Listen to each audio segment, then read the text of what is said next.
Good morning, everybody. Welcome to our Wednesday Kirstenbosch talk, hosted by Room to Grow, Sandby and Straight Nature. Before I introduce our speaker today, just a quick word from our sponsors, Straight Nature. Straight Nature is the leading natural history publisher in Southern Africa, associated with the best-selling and most highly regarded field guides in the region. Straight Nature publishes full-color illustrated books across a variety of subject areas, including birds and mammals, reptiles, trees and flowers, the marine environment, geology, astronomy, general wildlife, as well as children's nature, and has been a strong supporter of these talks over many, many years, and we wouldn't be able to do this without them. And then Room to Grow. I'm Brett Chalcott. I'm the owner of Room to Grow. We're an exterior design and project management company that's been designing and creating outdoor living spaces in and around Cape Town since 2002. And we offer a complete suite of landscape design, construction, and associated elements to our residential and commercial clients. You can find out more about us at roomtogrow.co.za or follow us on our socials, Facebook and Instagram. And then it's my pleasure today to introduce Lizet Meyer, but just to bring us aware that this book has been co-written by two people, and Henk Blankenberg, who's not available today. So I just wanted to give a bit of introduction to Henk, and then we'll go into Lizet. Henk is a seasoned adventure guide with over 20 years experience in leading groups to near inaccessible destinations. In Africa, he's taken multiple groups to the summit of Kilimanjaro in Tanzania and up mountains in Ethiopia, Malawi, Kenya, and Lesotho. Further afield, he's led groups to the Himalayas in Asia, Machu Picchu, and the Colca Canyon in South America, as well as the Grand Canyon in the USA. And then Lizet Meyer is a professional project and a program manager with an affinity for extreme sports, but her true passion is for hiking. She's completed several multi-day hikes in Southern Africa, including the Fish River Canyon, and has trekked to Annapurna region in the Himalayas. And we're very excited to share this book with you and looking forward to the presentation. Thank you so much. Oh, before we carry on, as usual, if you'd like to have any questions, please, during the talk, pop them into the Q&A section, and I'll make sure to get to them at the end of the talk. Thanks, Lizet. Over to you. Thanks so much, Brett. Really happy to be here. And I also want to extend my thanks to Room to Grow, Sandby and Straight Nature. It's quite an opportunity. And I want to thank each and every one of you for joining in today and taking time out of your day to listen to a talk on the Fish River Canyon. And I hope it's really worthwhile. And hopefully I can entice a couple of you to actually go and hike this amazing hike. So first up, what is the lure of the canyon? Why do people hike the Fish River Canyon, and why do they go back again and again? So I've hiked the Fish 4 times now. The first time was in 1989 as a young student, completely clueless as to what I was letting myself into. But I got hooked. I got hooked on hiking and on the fish. So I've done it 4 times now, but there are people that have done it more than 40 times. And what is it about the Fish River Canyon that draws people back? I'll try to give you a bit of insight into my point of view as to why people go back and why I think this is one of the most amazing hikes to do. So first up, when you stand at the rim of that canyon, you're really looking back in time. You can see this is rough country. It's in no way an easy hike, but you get the opportunity to come up close and personal to a landscape that's been shaped over millennia. So the Fish River Canyon has been shaped over 2 billion years. So the forces at play are tectonic movements, tectonic uplift, and then you've got the weather conditions from extreme heat to icy conditions, and then the wind and the rain have done their bit in shaping this landscape. So what the canyon has done, it's opened up millions or rocks that's millions of years old. You can see the lower walls of the canyon is it's basically exposing very extremely deformed and metamorphized granite, volcanic rock, and sedimentary rock. And then on top of that, you've got horizontal layers of sandstone. And as you hike through the canyon, you can see that the sandstone areas are capped by dark gray limestone in some areas. So this is a geological wonder, and one of the largest canyons in the world, the largest canyon in Africa. So yes, a true privilege to be able to hike through all of that. And this is it. When you start, so you stand at the rim of the canyon. This lady still, I think, just enjoying the view. But when you actually go down into the canyon, it's a space that is rough as nails and tough as nails, but it's also, it's so remarkable. And what we've included in the book is a section on the geology and a bit of history on the canyon itself. So, and the idea is with the book to take it with you. So we've kept it small. It's A5. So, you know, and it's easy to take the book with you between a couple of hikers. Maybe not everybody wants to take a copy, but once you're in the canyon and you are completely cut off from the rest of the world, you know, there's no cell phone reception. It's nice to have something to read about and to appreciate more about the history of this landscape that you find yourself in. One of the other aspects that I think that's really, you know, the pull factors of the canyon is that sense of isolation. As I mentioned, you descend into the canyon and you're completely cut off from the outside world and the fluff of it. You know, your concerns become so basic. It's about, you know, how heavy your back is, how strong you're feeling, how long you're going to hike today, how your hiking buddies are feeling, where you're going to stop for lunch, where you're going to camp tonight, and you know, what you're going to face between the morning and the evening. And and all of those elements kind of bring you back to the moment. There's no thinking about you know, what goes on in your normal life, maybe bills and concerns and traffic and those kind of things. You're just confronted with yourself and this gorgeous landscape that you're in. And that's something that I believe bring people back. And obviously the opportunity for transformation. I can tell you there's very few people that do the 4, 5, or 6 day hike, however long you plan to do this and walk out on the other side the same kind of person. It touches you. So then there's the unexpected element of the hike. In the daytime, it's quite a harsh environment. I won't lie, especially under the sun. You're reminded that you're walking through a very arid area, and sometimes it's really just confronting. And in this picture, you can actually see on the left-hand side, you've got this extremely rocky terrain, which is difficult to cross. And just on the other side, you've got sand again. So it's tough on the body. But what I try to convey with this picture is the unexpected beauty that you're confronted with. So at the end of the day, the landscape changes dramatically once the sun has set and you can't see it anymore, it's gone beyond the canyon wall. Suddenly your whole world transforms, and yeah, you're confronted by a beauty that you may not have seen before. One of the most unexpected elements and very positive to me was the wild horses. I've heard about them, but it took the 4th hike before I actually saw them. And we had this encounter with them in September 22, and it was magical. You know, they're so at ease in this harsh environment. You're just struggling to survive, helping yourself over the rocks and boulders. And then this piece of magic is just there.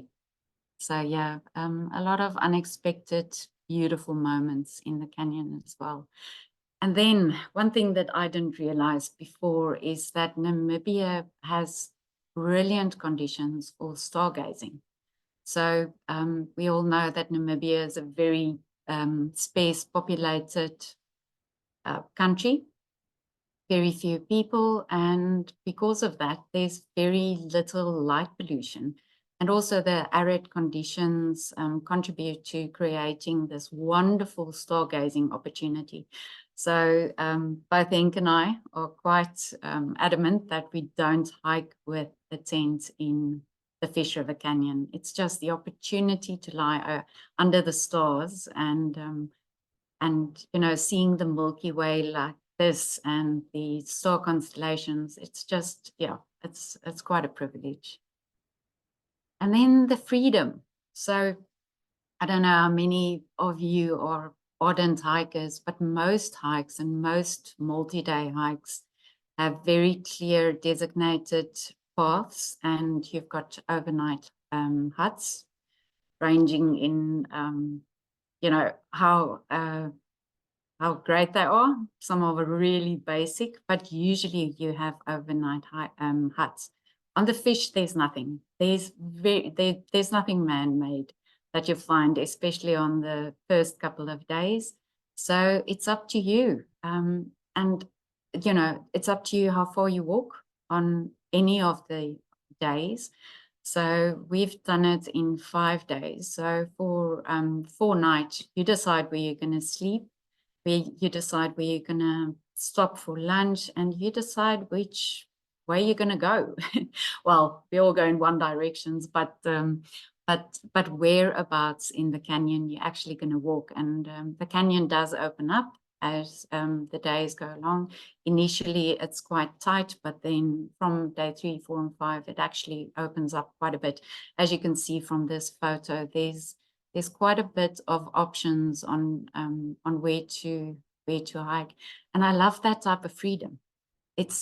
I think that's one of the aspects of living in Africa that I really and truly appreciate, that that you still get that freedom. In the book, we do give you a bit of guidance as to if you don't know and you haven't been there before, just a little bit of guidance in terms of how much distance to cover in each of the days and where to overnight. So, but still, it's up to you. You've got that freedom. Okay, so why write a book about it? So Henk hiked the Fish for the first time in 2021.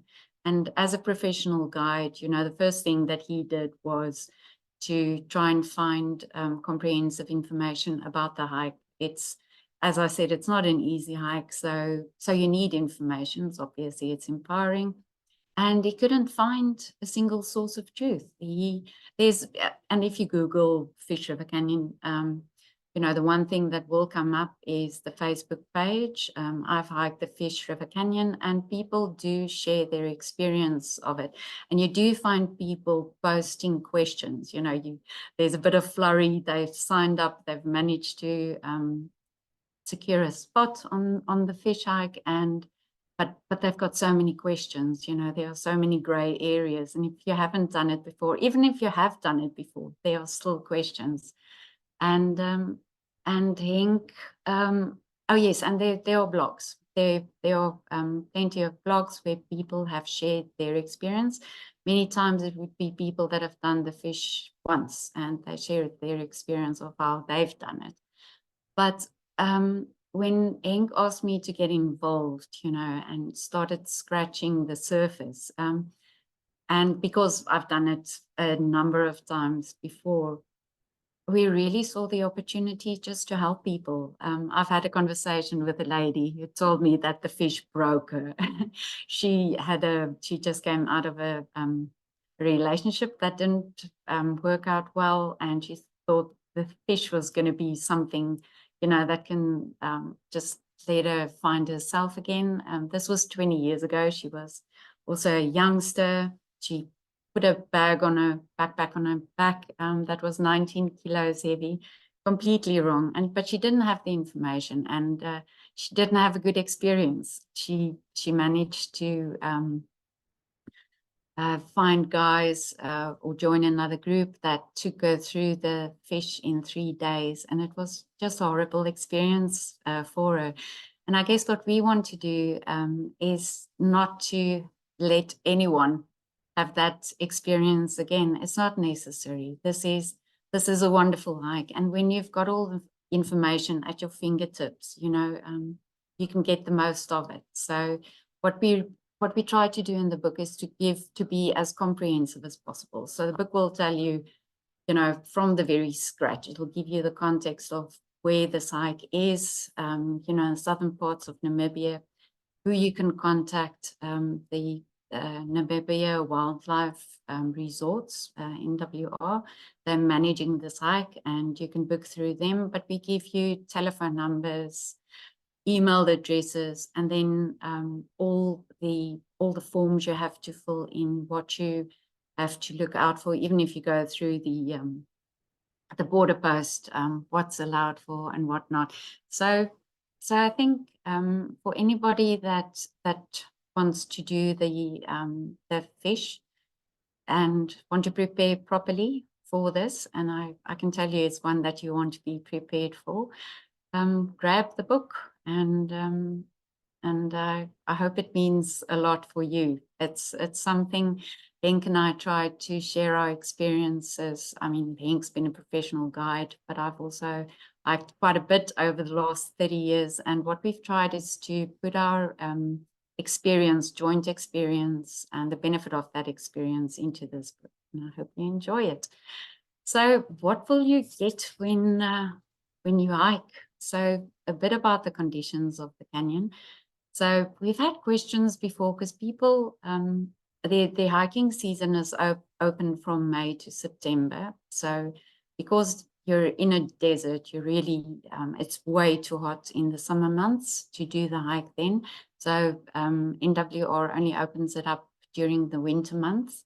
And it's still, you can see, you still have very high temperatures. June and July, not as high, but May and September, really high temperatures. So it can get hot in the day.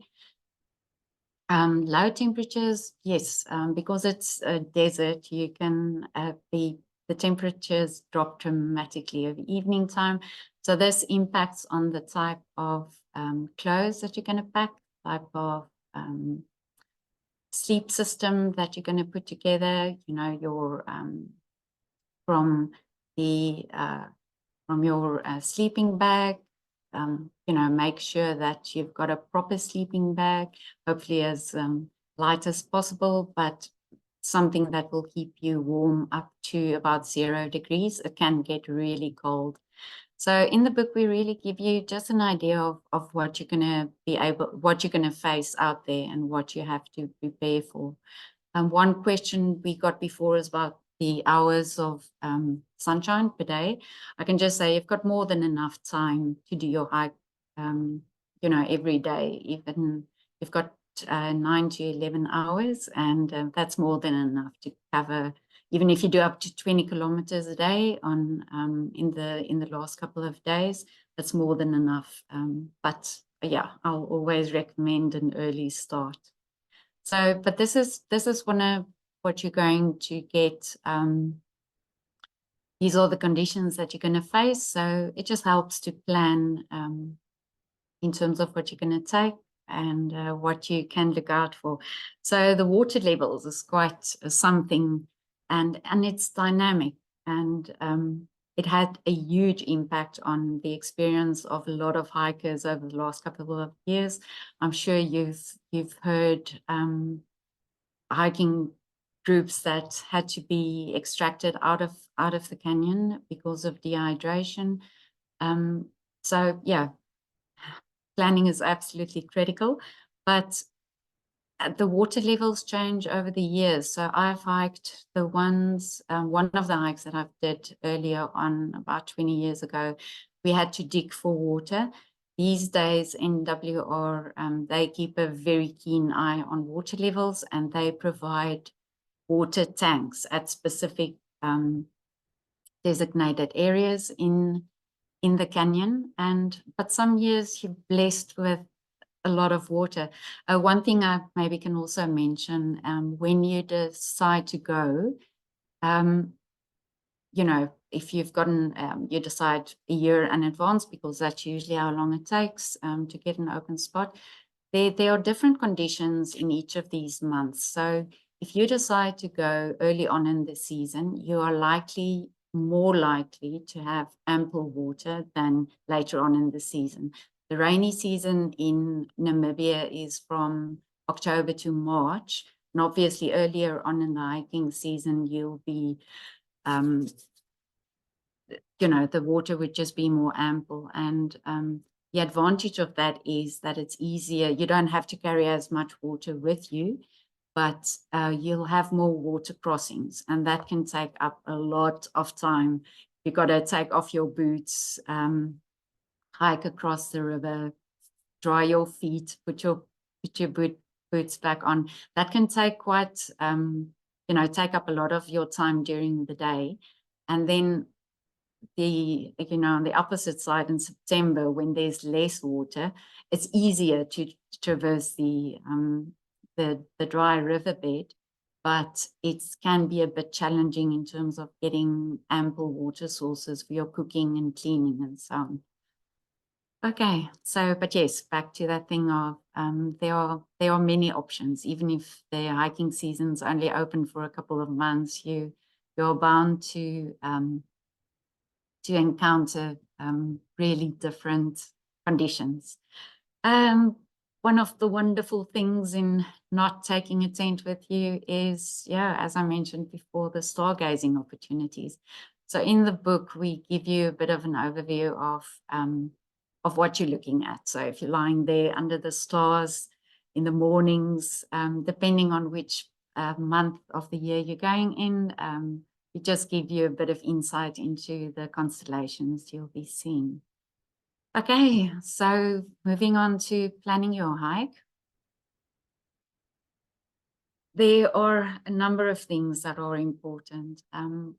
One of the things is, you know, getting the group together. You want to go with a group that shares the same levels of fitness, the same kind of mindset that can have a massive impact on your enjoyment levels of the fish. Obviously, it's wonderful to do it with hikers that you know, hiking buddies that you know, but sometimes you join a group that you're not that familiar with, and it's worthwhile to spend some time with them up front, you know, talking about the hike, how their approach, and, you know, just there's always some nitty-gritty areas that you need to talk about in terms of even emergency situation comes up, how will the group handle that?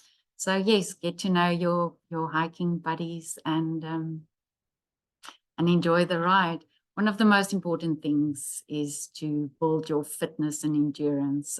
One thing that I found over the years, and it's really quite simple, but if you want to enjoy a hike, you need to be prepared. You need to be fit for the fish. You're gonna be on your feet for most of the day, for 5 days. You've got a heavy backpack on your back, depending on, you know, how big you are, or you know, it could be anything from 12 kilos to 20 kilos, but it's a significant weight on your back, and you've got to carry this weight for 5 days. So you need to have core strength. You need to have strength in your legs. You need to build power, and you need to do the kilometers. This is a picture of me and a couple of hiking buddies training on sand, and it really makes a big difference. You don't want to suffer through the canyon. There's always going to be some level of suffering, but you want to enjoy it. And on every hike that I've done, Henk and I've recently done the Amatola, and that's a really tough hike, and without the amount of exercise and, you know, prep that we've done for it, it wouldn't have been as enjoyable as it was. So spend the time and build your fitness before you go and hike. Just one other thing that people don't really think about when they decide to go is the moon phases. So given that Namibia offers this wonderful stargazing opportunity, you may decide to go when it's dark moon. But some people like like a full moon, like I do. It's just this natural light and the way it shines on the landscape. I just really like it. So, but yes, there are a number of things that that you can spend some time on to decide on exactly when you want to go. So the bookings, the health insurance, and getting there. As I mentioned before, NWR makes it really easy. They've got an office in Cape Town. So there's a lady that you can contact there. They're really quite responsive with questions, answering questions, and so on. But they've got a very structured way of how they do the bookings. So they will let you know. You can put in a request for you know, for the time that you want to go, the number of people, and they'll help you out. It's a very popular hike, so it fills up quickly, but we've managed in September. We decided at the, you know, very last minute we want to do the hike for one last time, and because it was late in the season, was September, we managed to get the place. So very short turnaround time, managed to get all the documentation that they require.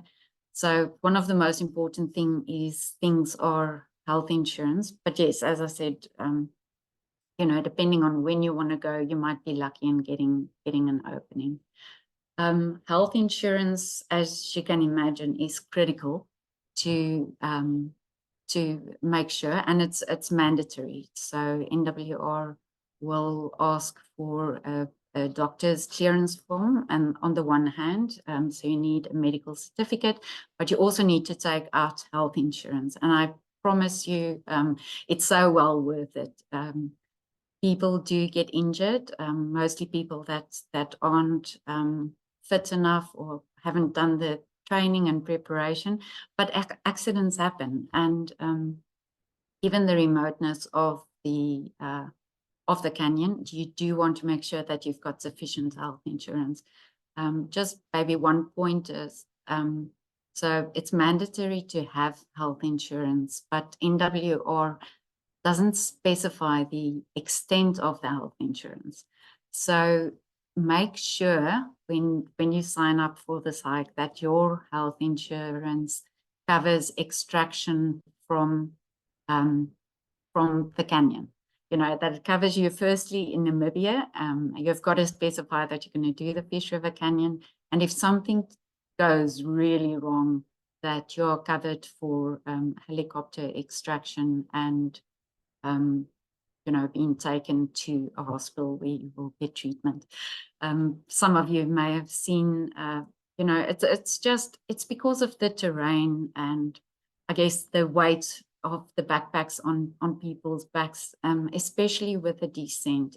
It's tricky, and I'll show you a photo. It is quite steep, but if you take your time, you should be fine. But some people do hurt themselves, and then you don't want to struggle with not having the correct health insurance. So if that's one thing that I can just highlight, it's, you know, don't skimp on health insurance. We go into more information on how to get there. A lot of people reading the book will either, you know, go to Namibia via Joburg or via Cape Town. So we just give you a bit of more information on how to get there and what to expect when you get to the Namibian border. There are very specific requirements and permits that you need to apply for, that you need to pay for, and just make sure you've got all your vehicle documentation with you. Packing the right gear. So this is truly important. To me, your backpack and your shoes and your sleeping bag, these are critical elements of your fit out. We go into quite a bit of detail on choosing the right backpack in the book, just because your backpack, and I must say, the backpacks have changed significantly over the last couple of years. It's really quite a game changer for hikers. I've started off with a hand-me-down backpack.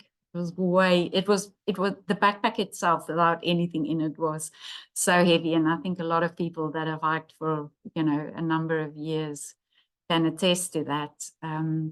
But these days, and I've been lucky enough, it's another hand-me-down, but it's a wonderful backpack that I have now that barely weighs a kilo, and it's just brilliant. It makes such a difference. So a couple of things to look out for. You want a backpack that fits your body. We're all uniquely built. It's very important. The backpacks are, it depends on the make, but you usually get large, medium, and small. But what is important is the torso length. So that is from the base of your neck to the top of your pelvis. And the backpacks usually they will have straps in which you can adjust according to your torso length. And it's really important to get this right. You want your backpack to sit, snugly on your back. Another very important consideration is the hip belt. You'll be carrying 80% of the weight of your backpack on your hips. So you've got to be happy with the hip straps. Then there are other considerations, and the new backpacks are brilliant in terms of giving you breathability, especially at the back, and even some of the newer backpacks in their straps, their shoulder straps, make sure that there's some ventilation. One thing that I really enjoy on my backpack is it has little accessible pockets. I'm not a sweet tooth, but on hikes I do take sparkles, and I put them, in my pockets, on the shoulder strap. And when you've got that energy dip that happens, a sparkle just changes the world for me. So it's really good to have access to pockets. It just makes things so easy. So I also usually put my snack pack in a packet around my hip belt that you can easily access, if your energy levels drop. And I like to eat all the time. So it's just really good not to have to stop, take the backpack off your back and go through your bag and try to find food. If you include these packets around your hips and with easy access, that's where I store my biltong, my nuts and berries, and just things that give me energy as I walk. So the choice of backpack is crucial. And if you're in the market for new backpacks, there are amazing options out there. Then your sleep system. As I mentioned before, it's up to you whether you want to take a tent or not.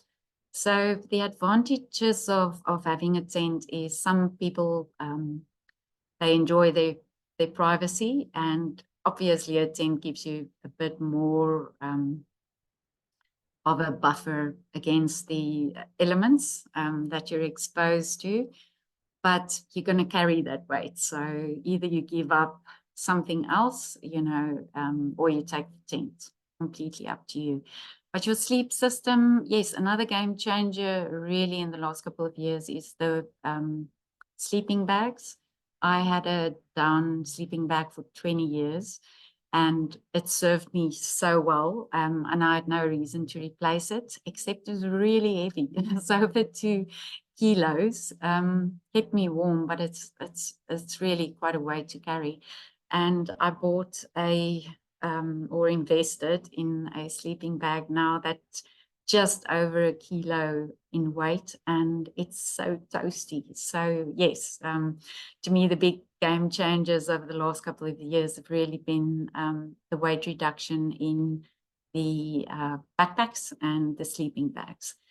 So yeah, other elements of your sleeping system is your ground sheet. If you don't have a tent, you need a ground sheet, and then your sleeping mat. So a lot of people use the foam sleeping mats. They're durable, they're cheap, or they're affordable, and but they're unfortunately bulky. So yes, when you decide on a sleeping system, just weigh up the pros and cons of the different elements. And then we also talk about footwear and clothing, the food, your cooking system, and navigation. So let's just look at the time. Oh, maybe I should. So maybe I shouldn't go in detail too much about this. Just maybe to say that, you know, previously we all of us basically hiked with boots, and these days you've got the options of amazing trail runners, as you can see in the photo in front of you. What you need on the sandy terrain is traction. So whether it's boots or trail runners that you decide to go with, make sure they've got good outsoles. Navigation, just quickly want to talk to that. The Slingsby map has been prepared for the Fish River Canyon, and if you buy anything in preparation for your hike, buy this map. It's quite amazing. The Slingsby map is a trusted source of information, you know, in many aspects, but for the fish, it's really you just buy it. You will see the value of it. We also refer to the Slingsby map. It has specific markers, and it's really, it gives you comfort when you're out in the open, and gives you a bit of insight into what to expect. So we also touch on a bit on complementary hiking gear. So you've got your essential hiking gear, but as there are factors or gear elements that could really help you when you do the fish, and the one is definitely hiking poles. Most people, there are some people that opt not to walk with them. I like to walk with one and not necessarily two, but after the Amatola, I think I'm convinced of the benefits of two hiking poles. It really makes a difference. It takes a lot of pressure from your knees, and it helps a lot with stabilizing yourself, especially over the river crossing. So something that I could recommend. Another item or gear item that I think is quite useful is gaiters. You want to keep your feet blister free, and the way, you know, there are various ways of how you can do this. Make sure you've got solid hiking socks, thick hiking socks to protect your feet. But the gaiters really help in keeping dirt, little rocks out of your shoes and out of your socks.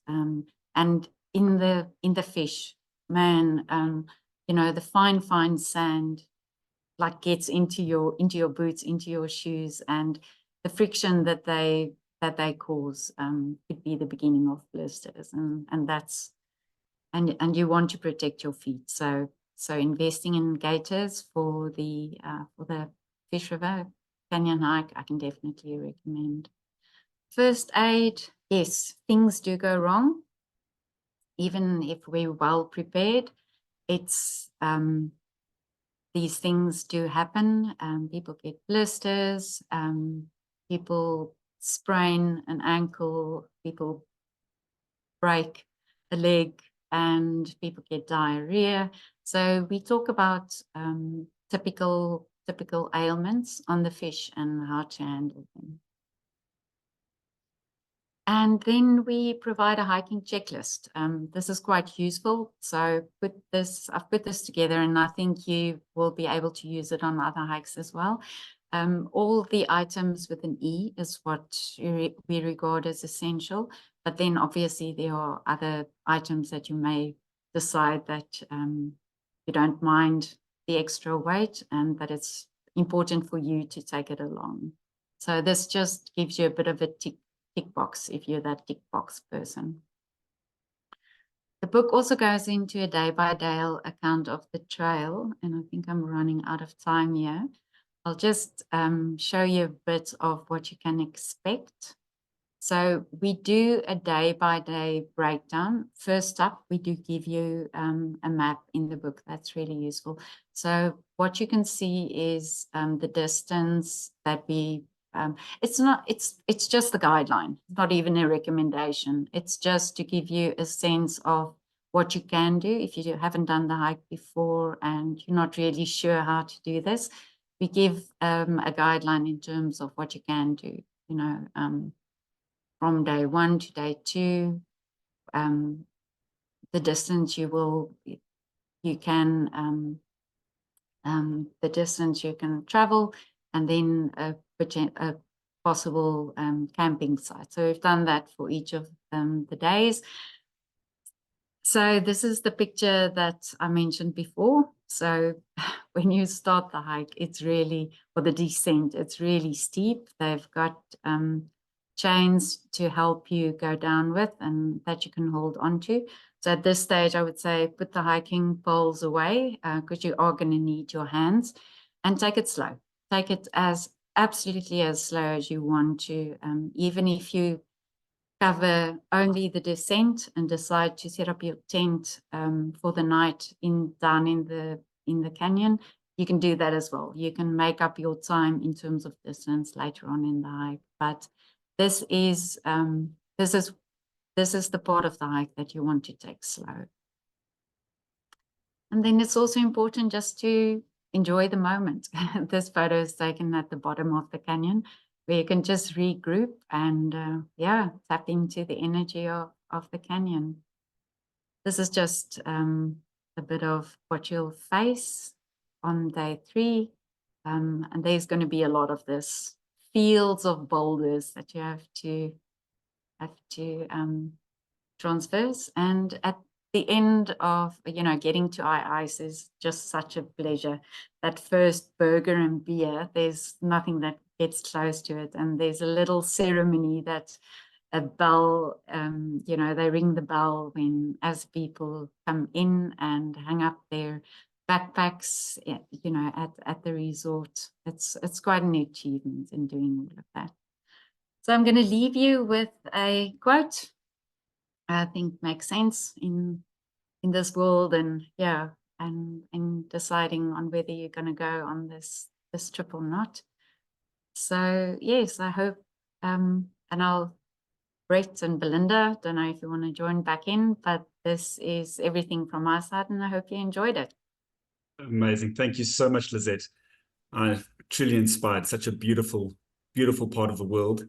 And I'm sure the book is going to give even people who've been on the trip a different view, and those planning trips all the knowledge and all the information they're going to need to make it a successful adventure. We have a number of questions, so I think let's crack on and get into those. Some of these might have been answered during the talk, but I think we can just go over them and just confirm. Okay. Anonymous has asked you, how many kgs do you recommend that one carries max? So I suppose that would depend on your body type and potential. What are your sort of averages? Yes, absolutely depend on body type. So the rule of thumb is 20% of your body weight. So, but some of the guys, the larger guys that are close to 100 kilos, they don't mind doing 80 or 20 kilos on their backs. For somebody that weighs less than 60, it's going to be tough to especially for a 5-day hike, to go lighter than 12 kgs. But then, you know, there are options. You know, there are ways to try and limit the weight on your back by sharing gear, those type of things. So I would try as far as possible not to go over the 20% rule of thumb. Right. And I suppose you could then split that between your own group. If somebody carries more or less, and just between you, you'll work it out. Absolutely, yes. Especially in terms of your cooking system. You know, it's really a good idea to buddy up with somebody and then share that load. Great. Penis Groenewald has asked a few questions. One, is 2 liters of water enough to carry? Okay, it depends on the availability of water. If there's no water or very little water, you wanna stick to 3 liters at least. You don't want to go under 3 liters. So, and Right. in terms of water, what I usually do is okay, you don't want to carry too much that it actually impacts on, you know, on your own energy levels. You know, if you decide to carry 4 liters, it may just push you over the limit of what you're able to carry. But rather, I think, you know, between 3 and 4 liters, if there's nothing around, that should be fine. How far, when they're placing those tanks, how far apart are they placing those tanks? Oh, I think there's at least 2. I'm not 100% sure because I haven't done it, you know. When they've had it, I've done it in really arid years, but we had to dig for water ourselves. Wow. Luckily, we went with guys who've done the fish a number of times, and they showed us where to dig for the water. So, but I know NWR, there's sufficient water. I've watched the you know, the conversations on the Facebook page, and everybody, all the groups that have gone through there, there's sufficient water put out there. Whether it's, I would imagine that it's at least once a day, you know, where you can access water, not less than that. Okay. The next one was ideal pack weight for men, so we said 20%. And then, is the hoho, scorpion, sand fleas, wind, and possible rain and snakes not an issue if you're sleeping without a tent? That could be an issue. You take some kind of risk, but you know, tabard works wonders against the bugs and the insects. Put your food away if you don't want, you know, rats, and we haven't seen rats, but we've seen mice, and some of our food has been stolen. I'm not sure exactly what type of wildlife it was. So there are ways to work around it. You know, make sure your food is put away. There's going to be a bit of wind, but it's not the end of the world. I mean, the whole reason why you're doing this is to get out in nature. It's not going to be, you know, you let go of your creature comforts, but there's a lot to gain in doing that. Great. And then he'd asked finally, what is the best place to stay before and after the hike? That's totally up to you. We camped at Hobos. So you've got the option. So you start 12 kilometers from the Hobos site. So a lot of people decide to camp there, which is, you know, which is quite, if you want to get an early start on the Fish River Canyon, that's quite handy. So you camp there, you pack up your camp, put the stuff in the cars, leave the cars there, organize with MWR to take you to the starting point, which is 12 kilometers, yes, from Hobos. So that works out quite well. And then as you hike through and you end at ice, we usually just get 1 or 2 guys to get lifts from people that goes to Hobos, and those people then bring the cars back. The other option is to stay at ice, and there's a shuttle. I think the cost is around 400 or 450 per person. And the shuttle will take you from ice to the starting point. But there's obviously, I think it's about 60, 67, 63, around about the kilometers from ice to Hobos, and then the extra 12 kilometers. So it's a bit more timely to get to the starting point from ice. But the advantage is that your cars are there. You don't have to try and get the cars back afterwards. Sorry, Michelle, yes, you did miss the weight. Was recommended that 20% of your body weight to carry, yes. and it can be slightly more or slightly less. So 20% of your body weight. And then a question here, or comment from Nicholas Southey. He says, my perception is that the worst of this is the descent into the canyon. You have just referred to this. I have seen a hiker's point on the rim, and it does really look steep. Any comment? I have some experience done Annapurna, etc., but things like this, these direct descents, really is not seen. Do you have any comments about that? And I think you mentioned just take it slow. Take it slow. Yes, if you have trouble with your knees, really spend time in the months prior leading up to the hike to strengthen the muscles in your legs and especially around your knees. But it's absolutely doable. I know there's a lot of hype about about that descent, but it can be done. There are youngsters of 12 that go down there. There are people in their 60s and 70s that go down there. It's just take your time, make sure the weight in your back is, that's a comfortable fit and it's not too heavy. And that's why hikes, do the preps and the hikes beforehand to get really comfortable with your backpack. But it shouldn't put people off, really. Just take your time and make sure. One thing that I've learned, like with the professional guide on Table Mountain, a number of other places, and he has this thing about happy feet, especially on difficult terrain. Make sure wherever you put your foot down that you're happy with it, before you take the next step. Awesome. Eureka's asked, I just finished my first hike on Saturday, 6 days, was very tough but amazing. I suffered from very swollen feet and legs and baggy eyes. What did I do wrong? The one thing that I found, and that I also figured out only later on, is that if you don't drink enough water, the puffiness happens. The puffiness happens in your hands and your eyes. So it could be that you didn't hydrate enough. The swollen feet, that could just be, over exertion, and that's why training beforehand is so important. And give your feet, rest at the end of the day. Try to, if they are swollen, just elevate them somewhat. Perfect. I give opportunity if anybody else, any more questions to come in the Q&A box. I have a couple of questions, if you wouldn't mind. Sure. What is your most important piece of a hiking kit, of just single one? And then what are some pointers of how we can reduce the weight in the pack? Are there any sort of special tricks or that you've got for doing that?